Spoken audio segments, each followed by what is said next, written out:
बिजली निगम में ऑनलाइन तबादला नीति लागू करने से बिजली कर्मचारी बेहद हताश और निराश हैं। नाराज बिजली कर्मचारियों ने मंगलवार को दक्षिण हरियाणा बिजली वितरण निगम नूहू कार्यालय के बाहर धरना प्रदर्शन करते हुए विभाग के खिलाफ नारेबाजी की तथा ऑनलाइन तबादला नीति लागू नहीं करने की बात कही।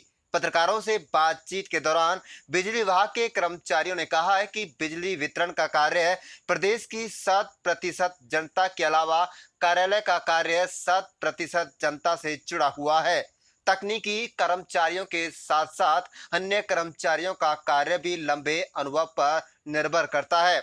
अगर तबादला नीति लागू होती है तो कर्मचारियों का दूर दराज क्षेत्र में तबादला होगा। इससे न केवल कर्मचारियों को परेशानी होगी बल्कि निगम का कार्य भी प्रभावित होगा। इसके साथ साथ वित्तीय स्थिति पर भी विपरीत प्रभाव पड़ेगा। कुल मिलाकर बिजली कर्मचारियों ने ऑनलाइन तबादला नीति को पूरी तरीके से अनावश्यक बताया। उन्होंने कहा है कि अगर सरकार ने तबादला नीति वापस नहीं ली तो बिजली विभाग के कर्मचारी आने वाले समय में अपने प्रदर्शन को और तेज करेंगे। उन्होंने इस बारे में मंगलवार को कार्यकारी अभियंता परिचालन दक्षिण हरियाणा बिजली वितरण निगम डिवीजन नूहू को एक ज्ञापन सौंपा। इसके अलावा प्रदेश के बिजली मंत्री, मुख्य सचिव हरियाणा सरकार, राज्य प्रधान महासचिव ऑल इंडिया पावर कॉर्पोरेशन इत्यादि को ज्ञापन की प्रति भेजी। कुल मिलाकर भले ही केंद्र और राज्य सरकार ऑनलाइन कामकाज को बढ़ावा दे रही हो, लेकिन कर्मचारियों को इस सरकार की नीति रास नहीं आ रही है। कुल मिलाकर जिस तरह से शुरुआती नाराजगी कर्मचारियों ने दिखाई है, बिजली विभाग में ऑनलाइन तबादला नीति लागू होती है तो आने वाले समय में बिजली कर्मचारियों का प्रदर्शन अग्र हो सकता है। आप देख रहे हैं मेवात से लियाकत अली की रिपोर्ट। चैनल को जरूर सब्सक्राइब कीजिएगा और रोजाना देखते रहिएगा मेवात जिले की छोटी बड़ी ताजा खबरें। जो ये आज एक्शन साहब के मार्फत हमारे सीएमडी साहब को एक ज्ञापन दिया है जिसमें ऑनलाइन पॉलिसी ट्रांसफर पॉलिसी चल रही है, तो उसके लिए हमारे पूरे हरियाणा में एएचपीसी वर्कर यूनियन पुरजोर विरोध कर रही है।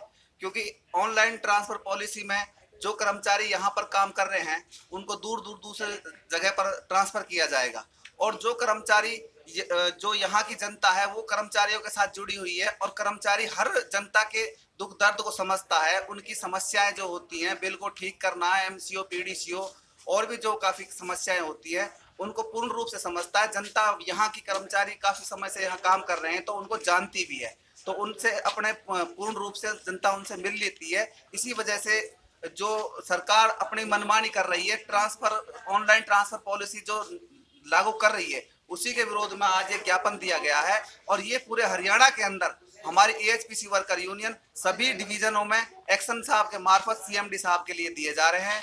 और हमारी और भी काफी मांगे हैं जिनका हम बार बार विरोध करते हैं और हमारी कुछ मांगे जैसे कच्चे कर्मचारियों को पक्का करना है या समान काम समान वेतन देना है, ये भी हमारी मांगे रही हैं और हम उसके लिए भी लगातार सरकार के साथ संघर्ष कर रहे हैं। हमारा फिर कल भी हमारा एक राष्ट्रव्यापी आंदोलन भी है, कल 23 तारीख को। उसके बाद हमारा 25 तारीख का किसानों का भी आंदोलन है और उसके बाद 29 तारीख का भी हमारे कर्मचारियों का भी आंदोलन है जिसमें हमारे सभी कर्मचारी बढ़ चढ़कर भाग लेंगे।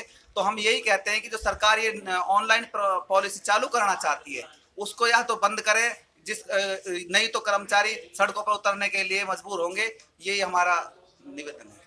सर, एक्शन साहब को जो ज्ञापन दिया है सीएमडी साहब के लिए, इसमें यह है ट्रांसफर पॉलिसी जो रोकी जाए। ट्रांसफर पॉलिसी से एक्सीडेंट का जो खतरा होता है, लाइनों का जो हमारे कर्मचारियों को पता है, बाहर के कर्मचारियों को इसके बारे में पता नहीं होता, उससे एक्सीडेंट होते हैं और हमारे कर्मचारियों को डेथ वगैरह कोई दूसरा हादसा हो जाता है।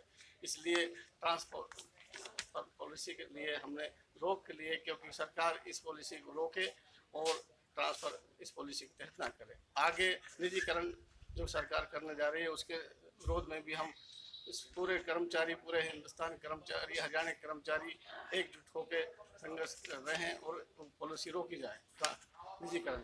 बाकी जो किसानों के विरोध में जो ये सब चल रहा है, इस सब के हम